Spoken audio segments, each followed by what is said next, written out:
നമസ്കാരം. പ്രതാപ് ടി വിയിലേക്ക് എല്ലാ കൂട്ടുകാർക്കും സ്വാഗതം. ഇന്ന് നമ്മൾ തയ്യാറാക്കാൻ പോണത് മത്തങ്ങയും നാടൻ പയറും ചേർന്നിട്ടുള്ള ഒരു ചാറ് കറിയാണ്. അതീവ രുചിയുള്ള ഈ കറി എങ്ങനെയാണ് തയ്യാറാക്കണതെന്ന് നമുക്കൊന്ന് കണ്ടു നോക്കാം. കറി തയ്യാറാക്കാനായിട്ട് മൺചട്ടിയിലേക്ക് ഒരു 300 ഗ്രാം മത്തങ്ങ ഇതുപോലെ ചെറിയ ചതുര കഷ്ണങ്ങളാക്കി അരിഞ്ഞത് ചേർക്കാം. ഒരു 150 ഗ്രാം നാടൻ പയർ പൊടിയും ഒരുക്കുങ്ങനും കൂടിയുള്ളതാണ് കേട്ടോ. അതും നന്നാക്കി എടുത്താണ്, അതും ചേർക്കാം.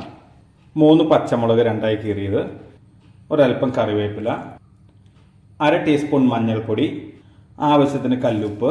ഇനി ഇത് വേവാൻ ആവശ്യമായ വെള്ളം.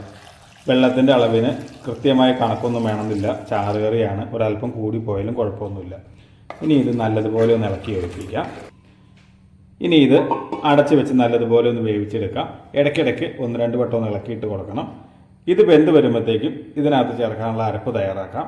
അരപ്പ് തയ്യാറാക്കാനായിട്ട് മിക്സിയുടെ ചെറിയ ജാറിലേക്ക് 1 കപ്പ് തേങ്ങ ചിരകിയത് ചേർക്കാം. എരിവിന് ആവശ്യമായ പച്ചമുളക്, കാന്താരി മുളക് ഉണ്ടെങ്കിൽ അത് ചേർക്കുമായിരിക്കും ടേസ്റ്റ് കൂടുതൽ കേട്ടോ. 1/4 ടീസ്പൂൺ നല്ല ജീരകം. ഇനി ഇത് അരയാൻ ആവശ്യമായ വെള്ളവും ചേർത്ത് നല്ലതുപോലെ ഒന്ന് അരച്ചെടുക്കാം. ഇതുപോലെ നന്നായി അരച്ചെടുത്തിട്ടുണ്ട്. അപ്പോൾ ഇത് കറിയിലേക്ക് ചേർക്കാം. അപ്പോൾ മത്തങ്ങയും പയറും നല്ലതുപോലെ വെന്ത് വന്നിട്ടുണ്ട്. ഇനി അതിലേക്ക് നമ്മൾ അരച്ച് വെച്ചിരിക്കുന്ന അരപ്പ് ചേർക്കാം. മിക്സിയുടെ ജാറ് കഴുകി ഒരല്പം വെള്ളം കൂടി ചേർക്കുന്നുണ്ട് കേട്ടോ. വെള്ളം കുറവാണ്, ഒരല്പം വെള്ളം കൂടി ചേർക്കാം. ഞാൻ ഒരുപാട് ചാറിൽ ഉണ്ടാക്കണില്ല കേട്ടോ, ഒരല്പം കൊഴുപ്പിന് തന്നെയാണ് തയ്യാറാക്കുന്നത്. നമ്മുടെ കറിക്ക് ഉപ്പ് കുറവാണ്, ഒരല്പം ഉപ്പ് കൂടി ചേർത്ത് കൊടുക്കാം. ഇനി ഇവിടെ കിടന്ന് നല്ലതുപോലെ ഒന്ന് തിളച്ച് വരട്ടെ. അരപ്പ് ചേർത്തതിന് ശേഷം കറി നല്ലതുപോലെ തിളച്ച് വന്നിട്ടുണ്ട്. അപ്പോൾ ഇനി നമുക്കിതിലേക്ക് കടുക് താളിച്ചൊഴിക്കാം.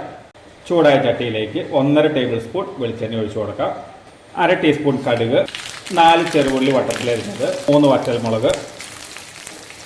ചെറുതായി മൂത്ത് വരാൻ തുടങ്ങുമ്പോൾ അതിലേക്ക് ഒരല്പം കറിവേപ്പില കൂടി ചേർക്കാം. ഉള്ളി മുളകൊക്കെ മൂത്ത് വന്നിട്ടുണ്ട്. ഇനി ഇത് നമുക്ക് കറിയിലേക്ക് ചേർക്കാം.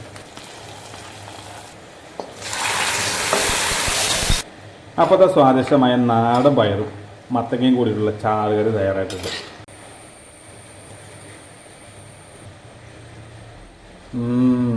അടിപൊളി, സൂപ്പർ, എന്താ രുചി.